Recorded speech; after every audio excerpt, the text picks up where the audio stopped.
ओम हनुमन्ते नमः। बजरंगबली की जय। प्रिय भक्तजनों, मंगलवार का दिन भगवान हनुमान जी को समर्पित है। इस दिन सुख संपत्ति, यश और संतान प्राप्ति के लिए मंगलवार का व्रत रखना शुभ माना जाता है और हनुमान जी से जुड़ी मंगलवार व्रत कथा का पाठ अथवा श्रवण करके इस व्रत को पूरी श्रद्धा के साथ पूर्ण करना चाहिए। प्रिय भक्तजनों, आज हम इस वीडियो में मंगलवार की व्रत कथा सुनेंगे, तो आइए सुनते हैं। उससे पहले आप सभी प्रेम से बोलिए बजरंगबली की जय। एक समय व्यास जी ने कहा कि एक बार नैमिषारण्य तीर्थ में 80,000 मुनि एकत्र होकर पुराणों के ज्ञाता श्री सूत जी से पूछने लगे, हे महामुने, आपने हमें अनेक पुराणों की कथाएं सुनाई हैं। अब कृपा करके हमें ऐसा व्रत और कथा बताएं जिसके करने से संतान की प्राप्ति हो तथा मनुष्यों को रोग, शोक, अग्नि, सर्व दुख आदि का भय दूर हो, क्योंकि कलयुग में सभी जीवों की आयु बहुत कम है। फिर इस पर उन्हें रोग चिंता के कष्ट लगे रहेंगे, तो फिर वह श्री हरि के चरणों में अपना ध्यान कैसे लगा सकेंगे। तब श्री सूत जी बोले, हे मुनियों, आपने लोक कल्याण के लिए बहुत ही उत्तम बात पूछी है। एक बार युधिष्ठिर ने भगवान श्री कृष्ण से लोक कल्याण के लिए यही प्रश्न किया था। भगवान श्री कृष्ण और युधिष्ठिर का संवाद तुम्हारे सामने कहता हूँ, ध्यान देकर सुनो। एक समय पांडवों की सभा में श्री कृष्ण जी बैठे हुए थे। तब युधिष्ठिर ने भगवान श्री कृष्ण से प्रश्न किया, हे प्रभु, हे नंद नंदन गोविंद, आपने मेरे लिए अनेकों कथाएं सुनाई हैं। आज आप कृपा करके ऐसा व्रत या कथा सुनाएं जिसके करने से मनुष्य को रोग चिंता का भय समाप्त हो और उसको पुत्र की प्राप्ति हो। हे प्रभु, बिना पुत्र के जीवन व्यर्थ है। पुत्र के बिना मनुष्य नरकगामी होता है और पुत्र के बिना मनुष्य पितृ ऋण से छुटकारा नहीं पा सकता और न ही उसका पुण्य नामक नरक से उद्धार हो सकता है। अतः पुत्रदायक व्रत बतलाएं। तब श्री कृष्ण भगवान बोले, हे राजन, मैं एक प्राचीन इतिहास सुनाता हूँ, आप उसे ध्यान पूर्वक सुनो। कुंडलपुर नामक एक नगर था। उसमें नंदा नामक एक ब्राह्मण रहता था और भगवान की कृपा से उसके पास सब कुछ था। फिर भी वह दुखी था। इसका कारण यह था कि ब्राह्मण की स्त्री सुनंदा के कोई संतान न थी। सुनंदा पतिव्रता थी, भक्ति पूर्वक श्री हनुमान जी की आराधना करती थी और मंगलवार के दिन व्रत करके अंत में भोजन बनाकर हनुमान जी का भोग लगाने के बाद स्वयं भोजन करती थी। एक बार मंगलवार के दिन ब्राह्मणी गृह कार्य की अधिकता के कारण हनुमान जी को भोग न लगा सकी, तो इस पर उसे बहुत दुख हुआ और उसने कुछ भी नहीं खाया और अपने मन में प्रण किया कि अब तो अगले मंगलवार को ही हनुमान जी को भोग लगाकर अन्न जल ग्रहण करूंगी। तब ब्राह्मणी सुनंदा प्रतिदिन भोजन बनाती, श्रद्धा पूर्वक पति को खिलाती, परंतु स्वयं भोजन नहीं करती और मन ही मन श्री हनुमान जी की आराधना करती थी।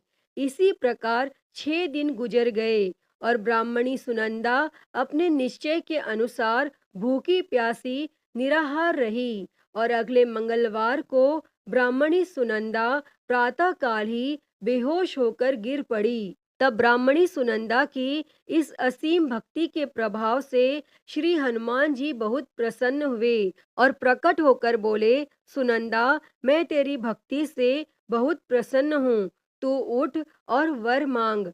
तब सुनंदा अपने आराध्य देव श्री हनुमान जी को देखकर आनंद की अधिकता से विह्वल हो श्री हनुमान जी के चरणों में गिरकर बोली, हे प्रभु, मेरी कोई संतान नहीं है, कृपा करके मुझे संतान प्राप्ति का आशीर्वाद दें, आपकी अति कृपा होगी। तब श्री महावीर जी बोले, तेरी इच्छा पूर्ण होगी, तेरे एक कन्या पैदा होगी, उसके अष्टांग प्रतिदिन सोना दिया करेंगे। इस प्रकार कहकर श्री महावीर जी अंतर्ध्यान हो गए। तब ब्राह्मणी सुनंदा बहुत हर्षित हुई और सभी समाचार अपने पति से कहा। तब ब्राह्मण देव कन्या का वरदान सुनकर कुछ दुखी हुए, परंतु सोना मिलने की बात सुनी तो बहुत प्रसन्न हुए और विचार किया कि ऐसी कन्या के साथ मेरी निर्धनता भी समाप्त हो जाएगी। तब श्री हनुमान जी की कृपा से वह ब्राह्मणी गर्भवती हुई और 10वें महीने में उसे बहुत ही सुंदर पुत्री प्राप्त हुई। यह बच्ची अपने पिता के घर में ठीक उसी तरह से बढ़ने लगी जिस प्रकार शुक्ल पक्ष का चंद्रमा बढ़ता है।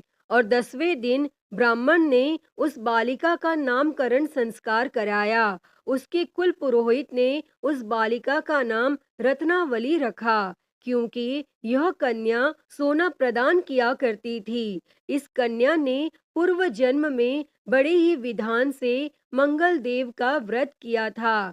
रत्नावली का अष्टांग बहुत सा सोना देता था और उस सोने से नंदा ब्राह्मण बहुत ही धनवान हो गए। अब ब्राह्मणी भी बहुत अभिमान करने लगी थी। समय बीतता रहा। अब रत्नावली 10 वर्ष की हो चुकी थी। एक दिन जब नंदा ब्राह्मण प्रसन्न चित्त था, तब सुनंदा ने अपने पति से कहा, मेरी पुत्री रत्नावली विवाह के योग्य हो गई है, अतः आप कोई सुंदर तथा योग्य वर देखकर इसका विवाह कर दें। तब यह सुनकर ब्राह्मण बोला, अभी तो रत्नावली बहुत छोटी है। तब ब्राह्मणी बोली, शास्त्रों की आज्ञा है कि कन्या 8वें वर्ष में गौरी, 9 वर्ष में रोहिणी, 10वें वर्ष में कन्या, इसके पश्चात रजस्वला हो जाती है। गौरी के दान से पाताल लोक की प्राप्ति होती है और रोहिणी के दान से वैकुंठ लोक की प्राप्ति होती है। कन्या के दान से इंद्रलोक में सुखों की प्राप्ति होती है। अगर हे पतिदेव रजस्वला का दान किया जाता है तो घोर नरक की प्राप्ति होगी। इस पर ब्राह्मण बोला, अभी तो रत्नावली मात्र 10 ही वर्ष की है और मैंने तो 16-16 साल की कन्याओं के विवाह कराए हैं, अभी जल्दी क्या है। तब ब्राह्मणी सुनंदा बोली, आपको तो लोभ अधिक हो गया लगता है। शास्त्रों में कहा गया है कि माता पिता और बड़ा भाई रजस्वला कन्या को देखते हैं तो वह अवश्य ही नरकगामी होते हैं। तब ब्राह्मण बोला, अच्छी बात है, कल मैं अवश्य ही योग्य वर की तलाश में अपना दूत भेजूंगा। तब दूसरे दिन ब्राह्मण ने अपने दूत को बुलाया और आज्ञा दी कि जैसी सुंदर मेरी कन्या है वैसा ही सुंदर वर उसके लिए तलाश करो। और दूत अपने स्वामी की आज्ञा पाकर निकल पड़ा। तब पंपई नगर में उसने एक सुंदर लड़के को देखा। यह बालक एक ब्राह्मण परिवार का बहुत ही गुणवान पुत्र था। उसका नाम सोमेश्वर था और दूत ने इस सुंदर व गुणवान ब्राह्मण पुत्र के बारे में अपने स्वामी को पूर्ण विवरण दिया और फिर शुभ मुहूर्त में विधि पूर्वक कन्या दान करके ब्राह्मण ब्राह्मणी संतुष्ट हुए। परंतु ब्राह्मण के मन में तो लोभ समाया हुआ था। उसने कन्या दान तो कर दिया था, पर वह बहुत खिन्न भी था। उसने विचार किया कि रत्नावली तो अब चली जाएगी और मुझे इससे जो सोना मिलता था वह अब मिलेगा नहीं। मेरे पास जो धन था कुछ तो इसके विवाह में खर्च हो गया और जो शेष बचा है वह भी कुछ दिनों पश्चात समाप्त हो जाएगा। मैंने तो इसका विवाह करके बहुत ही बड़ी भूल कर दी है। अब कोई ऐसा उपाय हो कि रत्नावली मेरे घर में ही बनी रहे, अपने ससुराल न जाए।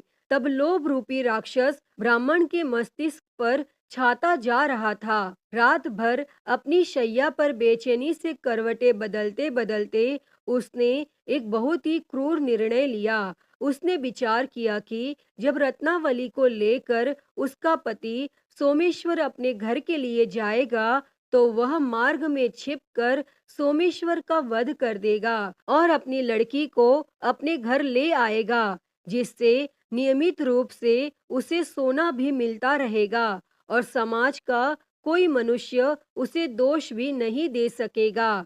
और प्रातः काल हुआ तो नंदा और सुनंदा ने अपने जमाई तथा लड़की को बहुत सारा धन देकर विदा किया और सोमेश्वर अपनी पत्नी रत्नावली को लेकर ससुराल से अपने घर की तरफ चल दिया।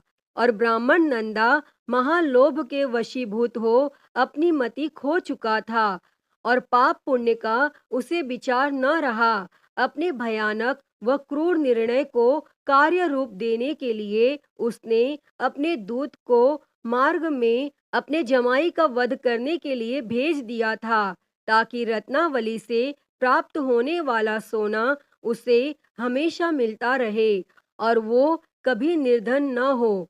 तब ब्राह्मण के दूत ने अपनी स्वामी की आज्ञा का पालन करते हुए उसके जमाई सोमेश्वर का मार्ग में ही वध कर दिया। तब यह समाचार प्राप्त कर ब्राह्मण नंदा मार्ग में पहुंचा और रुदन करती अपनी पुत्री रत्नावली से बोला, हे पुत्री, मार्ग में लुटेरों ने तेरे पति का वध कर दिया है। भगवान की इच्छा के आगे किसी का कोई वश नहीं चलता है। अब तू घर चल, वहां पर ही रहकर शेष जीवन व्यतीत करना। जो भाग्य में लिखा है वही होगा। और अपने पति की अकाल मृत्यु से रत्नावली बहुत दुखी हुई। करुण क्रंदन व रुदन करते हुए अपने पिता से बोली, हे पिताजी, इस संसार में जिस स्त्री का पति नहीं है उसका जीना व्यर्थ है। मैं अपने पति के साथ ही अपने शरीर को जला दूंगी और सती होकर अपने इस जन्म को, माता पिता के नाम को तथा सास ससुर के यश को सार्थक करूंगी। तब ब्राह्मण नंदा अपनी पुत्री रत्नावली के वचनों को सुनकर बहुत दुखी हुआ। विचार करने लगा, मैंने व्यर्थ ही जमाई वध का पाप अपने सिर लिया। रत्नावली तो उसके पीछे अपने प्राण तक देने को तैयार है और मेरा तो दोनों तरफ से मरण हो गया। धन तो अब मिलेगा नहीं, जमाई वध के पाप के फलस्वरूप यम यातना भी भुगतनी पड़ेगी। और यह सोचकर वह बहुत खिन्न हुआ। तब सोमेश्वर की चिता बनाई गई। रत्नावली सती होने की इच्छा से अपने पति का सिर अपने गोद में रखकर चिता में बैठ गई।